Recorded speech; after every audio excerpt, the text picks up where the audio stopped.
इधर कांग्रेस अध्यक्ष राहुल गांधी ने आज जेडीएस प्रमुख एचडी देवेगौड़ा से मुलाकात की है और इस मुलाकात में दोनों नेताओं के बीच लोकसभा चुनाव 2019 के लिए कर्नाटक में सीट बंटवारे को लेकर चर्चा हुई है। कर्नाटक में कांग्रेस का जेडीएस के साथ गठबंधन हुआ है। कर्नाटक में 26 लोकसभा सीट हैं जिनमें सीट शेयरिंग बाकी है और जेडीएस कुल 28 में से 12 सीटें मांग रही है। उसमें यह है कि कौन सी पार्टी जीत सकती है, सिर्फ वो तय करना है। कॉमन रिजॉल्व ये है कि हम लोग मिलकर के किस तरीके से ज्यादा सीटें alliance JDS Congress alliance Karnataka से जीत के आए, भारतीय जनता पार्टी को कम से कम सीटों पर रिस्ट्रिक्ट किया जा सके। अयोध्या विवाद को मध्यस्थता के जरिए भेजा जाए या फिर नहीं, इस पर सुप्रीम कोर्ट ने फैसला सुरक्षित रख लिया है, लेकिन संवैधानिक पीठ ने सभी पक्षकारों से मध्यस्थता पैनल के लिए आज ही नाम देने को कहा है ताकि आदेश निकाला जा सके। सुनवाई के दौरान हिंदू महासभा ने मध्यस्थता से साफ इनकार कर दिया, लेकिन सीजेआई की अगुवाई वाली पीठ ने कहा कि हम जल्द ही फैसला सुनाना चाहते हैं। और इससे पहले 26 फरवरी को हुई सुनवाई के दौरान सुप्रीम कोर्ट ने अपनी निगरानी में मध्यस्थ के जरिए विवाद का समाधान निकालने पर सहमति जताई थी और कहा था कि 1% चांस होने पर भी मध्यस्थ के जरिए मामला सुलझाने की कोशिश होनी चाहिए। सुप्रीम कोर्ट ने मीडिएशन पे अपना ऑर्डर रिजर्व रखा है और सुप्रीम कोर्ट के सामने हिंदू महासभा ने क्लियर स्टैंड रखा कि इस मैटर में मीडिएशन नहीं हो सकता है, सेटलमेंट नहीं हो सकता है, क्योंकि भगवान राम की जमीन है और पब्लिक नोटिस इशू करना पड़ेगा। नहीं, हमारा जो ये तर्क है कि हाई कोर्ट के समक्ष सेक्शन 89 का प्रयास हाई कोर्ट ने किया था आर्गूमेंट सुनने के बाद, और वहां पर जो मुस्लिम पक्ष के लोग थे उन्होंने उस पर समर्थन जाहिर नहीं किया, तो अल्टीमेट जो रिजल्ट होने वाला यही होना कि वो मध्यस्थता फेल कर जाएगी।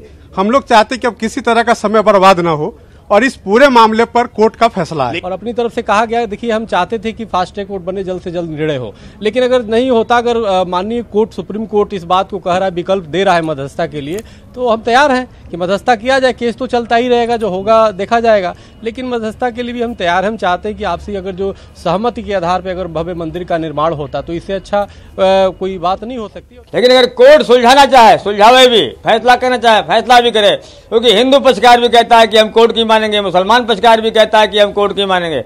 अगर सरकार का जो है कोर्ट का, संविधान का, ये सब सारे सिस्टम एक साथ हो जाएं और कोई ना कोई निर्णय इसका निकालें, ये जिस तरीके से भी सरकार चाहे सुलझावे, हम उसको मानने के लिए तैयार हैं।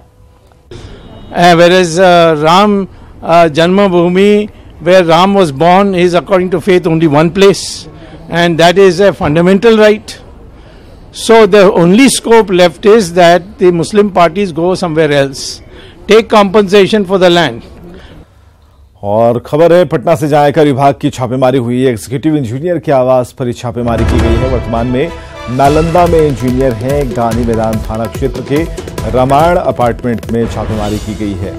मुरलीधर प्रसाद है उनका नाम, जिनके ठिकानों पर छापेमारी की गई है। ग्रामीण कार्य विभाग में पदस्थापित हैं मुरली प्रसाद, जहां छापेमारी चल रही है। एग्जीक्यूटिव इंजीनियर हैं मुरलीधर प्रसाद के ठिकानों पर छापेमारी की इस वक्त की बड़ी खबर।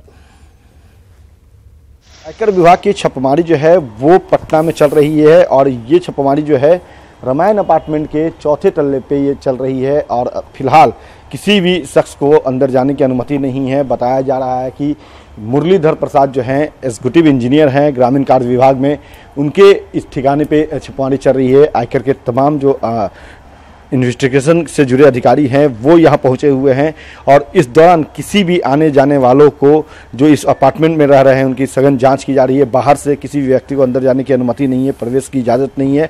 और कहा जा रहा है कि मुरलीधर प्रसाद जो ग्रामीण कार्य विभाग में एग्जीक्यूटिव इंजीनियर के तौर पर तैनात हैं, वो लगातार अपने पद का दुरुपयोग कर रहे थे और करोड़ों की अचल संपत्ति इन्होंने अर्जित कर रखी है।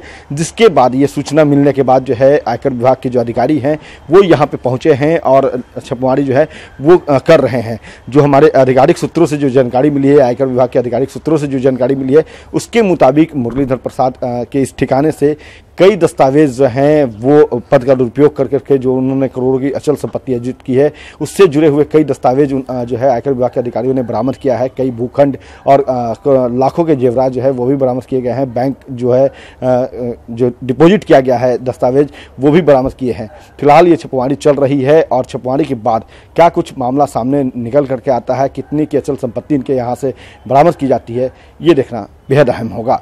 कैमरा पर्सन राजेश के साथ अमित कुमार, न्यूज़ 18 पटना।